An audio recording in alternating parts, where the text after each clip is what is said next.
राजनांदगांव पत्रिका से खेमराज वर्मा की रिपोर्ट। आप भी देखें।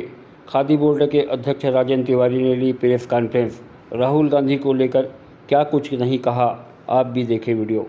कह रहा हूं कि छोटा मोटा कद नहीं है। वो जो पप्पू शब्द दुर्भावनावश और दुष्टतावश फैलाया गया, जिस आदमी ने ऑक्सफोर्ड यूनिवर्सिटी से एमफिल किया हो, मास्टर की डिग्री लिया हो, उसको ये पप्पू कह रहे हैं। और जिस आदमी की कोई शिक्षा नहीं है, वो देश की छाती पर मूंग कर रहा है। तो खैर ये अब पता चल जाएगा कि कौन कैसा है। तो राहुल जी इस देश की समस्या को लेकर, क्योंकि उनके खून में बलिदान है, ये समझ लीजिएगा। त्याग और बलिदान, त्याग किसको बोलते हैं, बलिदान किसको बोलते हैं? बलिदान वो है जो उनके पूर्वजों ने दिया। पंडित जवाहरलाल नेहरू भारतीय स्वतंत्रता संग्राम में अकेले व्यक्ति थे जो 10 साल तक जेल में रहे, और नैनीताल की जेल में रहते हुए उन्होंने एक ऐसी किताब लिखी जो पूरे विश्व की धरोहर है। 10 साल। महात्मा गांधी भी इतने साल जेल में नहीं रहे। बहुत लंबा हो जाएगा, नहीं तो मैं संक्षिप्त में बताऊंगा। शहीद भगत सिंह से जब मिले थे तो उन्होंने युवकों के नाम एक संदेश दिया था फांसी के कुछ दिन पहले, कि देश का नेतृत्व 2 लोगों को संभालना चाहिए और देश के नवयुवकों को इनका अनुसरण करना चाहिए। अच्छा, मैं जब बात करूंगा तो प्रामाणिक बात करता हूँ, हवाबाजी नहीं करता भारतीय जनता पार्टी के नेताओं। पहला नाम लिया उन्होंने पंडित जवाहरलाल नेहरू का, और दूसरा नाम लिया सुभाष चंद्र बोस का, कि देश के नवयुवकों को इनके बताए मार्ग पर चल के इनके नेतृत्व में काम करना चाहिए देश की आज़ादी के लिए। ये शब्द शहीद आजम भगत सिंह के। जब आजाद की शव यात्रा निकल रही थी अल्फ्रेड पार्क में, जब उनकी हत्या हुई थी, तो उनकी शव के सामने वो जो चिता वो रहती है जिसको हम लोग लेकर के चलते हैं, अग्नि चलती है ना, उसका नेतृत्व कौन कर रहा था? वो संधि को लेकर कौन चल रही थी? उसको चल रही थी कमला नेहरू, इंदिरा जी की माँ, जिन्होंने अपने पुत्र का नाम बाद में राजीव रत्न रखा, इसलिए क्योंकि राजीव मतलब कमल, कमला उनकी माँ का नाम था इसलिए कमल, और रत्न मतलब उनके पिता का नाम जवाहर था, इसलिए उन्होंने अपने पुत्र का नाम माता पिता की स्मृति में रखा था। तो वो चल रही थी कमला नेहरू। बलिदान, पूरे दुनिया की राजनीति निकाल करके देख लीजिए, ये अकेला परिवार है जिसके 2-2 सदस्यों ने, जिसके 2-2 प्रधानमंत्री ने अपने प्राणों की आहुति इस देश की एकता और अखंडता के लिए अपने प्राणों का बलिदान किया। वो आनंद पाल, जिसको कनाडा से समर्थन मिल रहा है, जिसको दुबई से पैसा मिल रहा है, कनाडा से पैसा मिल रहा है, वो इनकी पकड़ में नहीं आ रहा है। तो अपने प्राणों का बलिदान दिया, ये है त्याग, बलिदान। और 2004 में जब सोनिया जी के नेतृत्व में जब शाइनिंग इंडिया पूरी तरह से पराजित हुआ था, उस समय कोई कल्पना नहीं करता था कि अटल बिहारी जी वाजपेयी चुनाव हार जाएंगे लोकसभा का। शाइनिंग इंडिया, हम सब लोग भी बड़े, कांग्रेस के लोग परेशान कि इसका मुकाबला कैसे करेंगे। अटल जी की लोकप्रियता और सरकार के काम भी ऐसे कि उसको नकारना ऐसा सरल काम नहीं था, मगर देश की जनता ने सोनिया जी के, मगर दुर्भाग्य से अब ऐसा अहंकारी व्यक्ति आ गया है देश की सत्ता पर, जो अपने अलावा किसी को कुछ समझता ही नहीं। राहुल जी के मामले में ऐसे, मगर दुर्भाग्य से अब ऐसा अहंकारी व्यक्ति आ गया है देश की सत्ता पर, जो अपने अलावा किसी को कुछ समझता ही नहीं। राहुल जी के मामले में ऐसे, मगर दुर्भाग्य से अब ऐसा अहंकारी व्यक्ति आ गया है देश की सत्ता पर, जो अपने अलावा किसी को कुछ समझता ही नहीं। राहुल जी के मामले में ऐसे, पार्लियामेंट में राहुल जी सवाल उठाते हैं।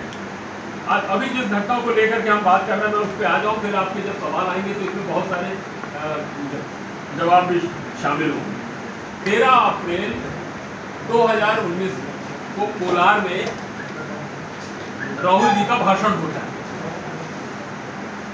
मोदी के बारे में, मोदी शब्द को लेकर, तो सब आप जानते हैं, तो दोहराने का कोई अर्थ नहीं, तो बहुत लंबी बात होती है। 13 अप्रैल को भाषण होता है 16 अप्रैल को।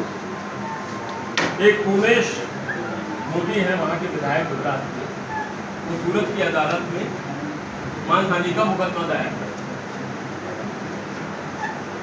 मजे की बात यह है कि उस समय मजिस्ट्रेट लोअर कोर्ट, हमारे यहाँ की जो प्रक्रिया चालू होती है, जो सबसे छोटा कोर्ट होता है वो मजिस्ट्रेट का होता है, उसके ऊपर फिर सेशन, फिर उसके ऊपर हाई कोर्ट, फिर उसके ऊपर सुप्रीम कोर्ट।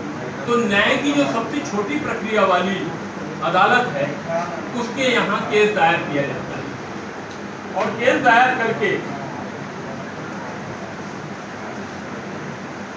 छोड़ दिया जाता है। और बाद में जब वहां पर मजिस्ट्रेट कोई मिस्टर एक्स रहते हैं तो मुकदमे की सुनवाई नहीं होती है, वो हाई कोर्ट में जाकर के स्टे लेकर के आ जाते हैं। 7 मार्च 2022 स्टे चल रहा है, महीनों स्टे चला। महीनों स्टे चलने के बाद में राहुल जी अडानी जी, अब जी बोलना पड़ेगा क्योंकि आजकल देश अडानी जी चला रहे हैं परोक्ष रूप से, तो अडानी जी और मोदी जी के संबंधों को रेखांकित करने का प्रयास करते हैं। श्रीलंका में गए तो वहाँ का जो काम है, जो विंड एनर्जी का है, मोदी को मिलता है। बांग्लादेश जाते हैं तो वहाँ पावर सप्लाई का काम अडानी जी को मिलता है। हम मजे की बात ये है, आप लोगों को मालूम है कि नहीं, मैं थोड़ा सा उसमें एक शब्द बोल करके आगे बढ़ूंगा। झारखंड में प्लांट लग रहा है अडानी जी का, बिजली जाएगी बांग्लादेश और प्रदूषण मिलेगा झारखंड, और माल मिलेगा, पैसा मिलेगा अडानी जी को। ये व्यवस्था है बांग्लादेश के मामले में। ऑस्ट्रेलिया में जाते हैं, वहाँ का काम अडानी जी को मिलता है। जितने बार प्रधानमंत्री जी अडानी जी को अपने साथ लेकर के जाते हैं, उनको काम दिलवाते हैं या उनको बाद में बुला लिया जाता है। ये आरोप पार्लियामेंट में हमारे नेता ने, देश के उस युवक ने जिसने पूरे राष्ट्र को झकझोरने का काम किया, भारत जोड़ो यात्रा के माध्यम से 3500 किलोमीटर से ज़्यादा की यात्रा करके सचमुच देश को आंदोलित करने का काम किया। इस बात को उसने उठाया, उसकी परिणति ये हुई, ये उठाया उन्होंने 7 फरवरी को। अब देखिए आप, मैं तारीख इसलिए बोल रहा हूँ, तारीख का थोड़ा ध्यान दीजिएगा। न्यायालय के फैसले के बाद आज से पहले भी कई सांसदों का बर्खास्तगी हुई है। आज राहुल गांधी का हुआ है। न्यायालय के फैसले के बाद सचिवालय ने अनुपालन किया है, क्या गलत हुआ है? देखिए, बाकी लोगों के जो मामले आए हैं, जैसे मैं लक्षद्वीप के मोहम्मद फैसल का मामला एक उदाहरण के रूप में बता रहा हूँ, क्योंकि अभी ये परसों ही उनकी सदस्यता बहाल हुई। दुनिया भर के आरोप राहुल गांधी के ऊपर, कोई आप एक और भी बहुत सारी ब्रांच निकालती है ना दिमाग से। जो कानून की धारा है 202, जो फौजदारी का मुकदमा होता है, उसके अंतर्गत ये मानहानि का दावा दायर किया गया। ये सिविल केस नहीं था। तो 202 ये कहता है कि जिसकी ज्यूरिडिक्शन में है मामला, ये वहाँ की अदालत उसको लेगी। ये कोलार का मामला था, कर्नाटक में चलना चाहिए था, वहाँ चलना। ज्यूरिडिक्शन का 2 एरिया होता है, एक रेफिडेंस एरिया, दूसरा घटना स्थल। नहीं सुनिए, उसने रेफिडेंस एरिया में किया है, गलत क्या है? नहीं, मतलब आपका मतलब ये है कि ये फौजदारी मामला, इसलिए मैंने फौजदारी शब्द का इस्तेमाल किया। किसी का मर्डर होता है उत्तर प्रदेश में, उसका एक रिश्तेदार बोलता है भाई उससे मैं यहाँ मुकदमा चलाना चाहता हूँ, तो चला सकते हैं आप। आईपीसी के धाराओं के तहत जो संगीन अपराध के श्रेणी में आता है, जो संगीन अपराध के श्रेणी में आता है। मैं जो आपसे बात कर रहा हूँ, ये बहुत बड़े वकीलों की राय को सुनने के बाद। तो चलिए सर, इसको अपील क्यों नहीं किया? वो तैयारी हो रही है ना, अपील हो रही है। कितना समय लगेगा? नहीं, कितना समय लगेगा? नहीं तो कर रहे हैं उस मामले में जो भी निर्णय करना है ये दिल्ली वाले करेंगे। न्यायालय के फैसले के बाद सचिवालय ने अनुपालन किया, क्या गलत हुआ है? नहीं, मैं आपसे अच्छा इतनी शीघ्रता से न्यायालय इतनी न्यायालय मानते हैं कि हम सब एक है और हम सब बराबर हैं। तो ऐसा था, इंतजार कर रहे थे, जैसे मुझको कोश्यारी जी का मामला याद आता है। तो कांग्रेस पार्टी इस बात को लेकर ये चाहती है हाँ, कि जो लोग बड़े हैं उनको सुविधा दी जाए। किसी को सुविधा नहीं दी तो जाए। न्यायालय का मानना है न्यायालय ने ठीक किया है। हाँ, तो न्यायालय का जवाब, इसीलिए तो मैंने कहा न्यायिक मामले में बोलना नहीं चाहता, मगर न्यायालय का जवाब न्यायालय से ही न्यायालय को मिलेगा। अच्छा है ना, स्वागत है ना, स्वागत करते हैं ना हम। उसका इंतजार कर लीजिए आप। विवेक तन्खा मामले में आप तत्काल चले गए, राहुल जी तो आपके राष्ट्रीय नेता, तत्काल क्यों नहीं? नहीं जा रहे हैं तत्काल। इस बीच पे जो नहीं समय है, इसमें क्या सुनिए राजनीति ना, होगी?